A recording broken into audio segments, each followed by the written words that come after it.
அடுத்ததாக இலக்கம் 4ல பிறந்தவங்களுடைய பலன்கள் பத்தி தான் பார்க்க போறோம். இலக்கம் 4ல பிறந்தவங்க வந்து ஒரு ஆதிக்கம் நிறைந்தவங்க அப்படின்னு சொல்லுவாங்க.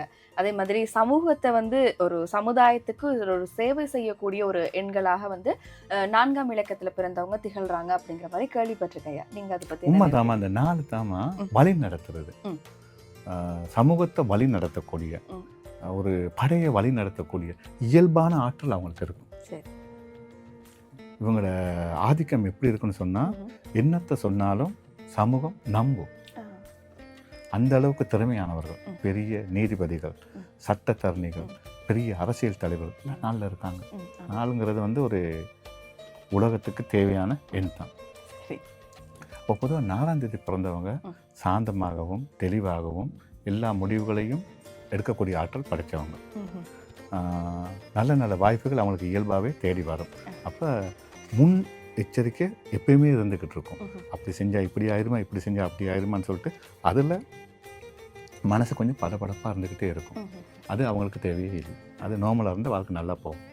13 இது ரொம்ப கவனமாக இருக்கும்.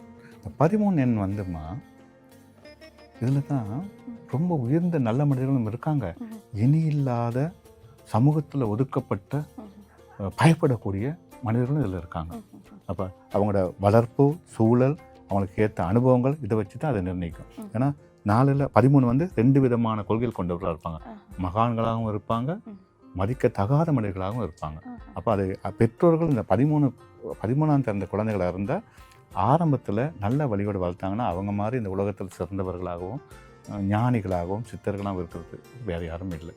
அப்போ 4 எப்பயுமே 13 வந்து மனம் அவங்கள மீறி ஆளும் தன்மை இருக்குது.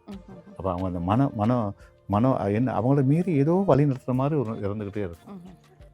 அதில் கொஞ்சம் கவனமாக இருந்தான்னு சொன்னால் இனி இல்லாமல் சிறந்து விடாங்க. அப்போ 13ஆம் நம்பருக்கு வந்து மனக்கட்டுப்பாடு தேவை. கட்டுப்பாடு தேவை. அவங்க மனக்கட்டுப்பாடுனா எதையுமே சாதிப்பாங்க. ஆமாம். ஏன்னா அவங்களுக்கு வந்து சொல்லுவாங்க, இந்த கடிவாளம் இல்லாத குதிரை மாதிரி அலை மோடிக்கிட்டே இருக்கும். அவன் அந்த கட்டுப்பாடு வந்து நிறைய சாதிப்பாங்க.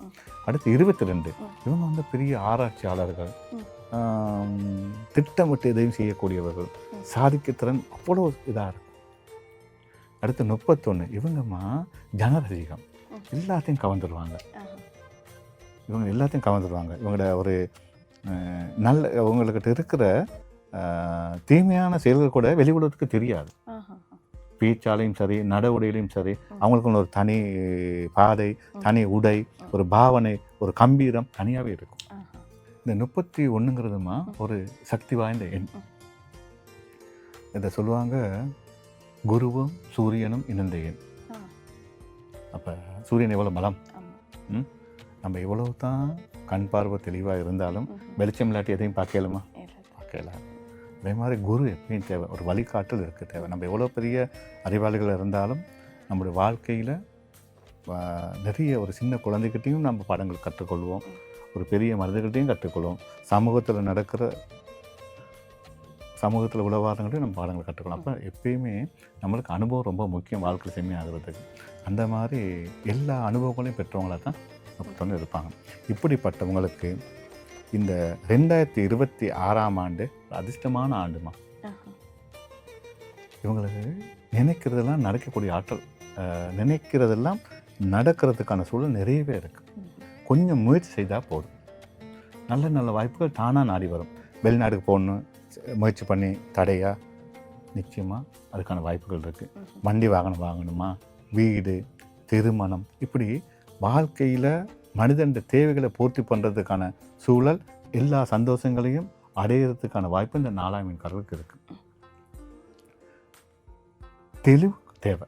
இப்போ வாய்ப்பு ஒரு தடவை ஒரு வாய்ப்பு வந்தால் தொடர்ந்து வாய்ப்பு வந்துக்கிட்டு இருக்கும். எந்த பாதையில் போகிறங்கிறது ரொம்ப முக்கியம். அப்போ அந்த குறிக்கோள் இல்லாமல் வர்ற வாய்ப்புகளெல்லாம் வீணாக்கிட்டு அந்த 2026ஆம் ஆண்டில் ஒன்றும் நடக்கலைன்னு புலம்பக்கூடாது. அப்போ தெளிவான ஒரு இது இருக்கணும். படிக்கணும்னா படிங்க, அதில் நல்ல நிலைக்கு போகலாம். வெளிநாட்டுக்கு போகலாம், திருமணம் செய்யலாம், தொழிலில் செஞ்சு பல தொழில் செஞ்சு எனக்கு என்ன தான் நடக்கலை அப்படின்னா அந்த தொழிலுக்கான ஒழுங்கான வாய்ப்புகள் இந்த ஆண்டு வரும். குடும்ப பிரச்சனைகள் இருந்தால் அது சும்மா தீர்ந்துடும். இப்படி வாழ்க்கையில் நிறைய சந்தோஷமான நல்ல விஷயங்கள் நடக்கக்கூடிய ஆண்டு தான் 2026ஆம் ஆண்டு. 4ஆம் எண்காரர்களுக்கு மிக சிறந்த அதிர்ஷ்டத்தை தரும். வரும் வாய்ப்புகளை நல்ல முறையில் பயன்படுத்தணும். அப்போ கடின உழைப்போட வரும் வாய்ப்புகளை சிறந்த முறையில் பயன்படுத்தினா 2026ஆம் ஆண்டு வந்து 4ஆம் எண்காரருக்கு சொந்தமாகும் அப்படின்னு சொல்லி. ஆமாம். சரி.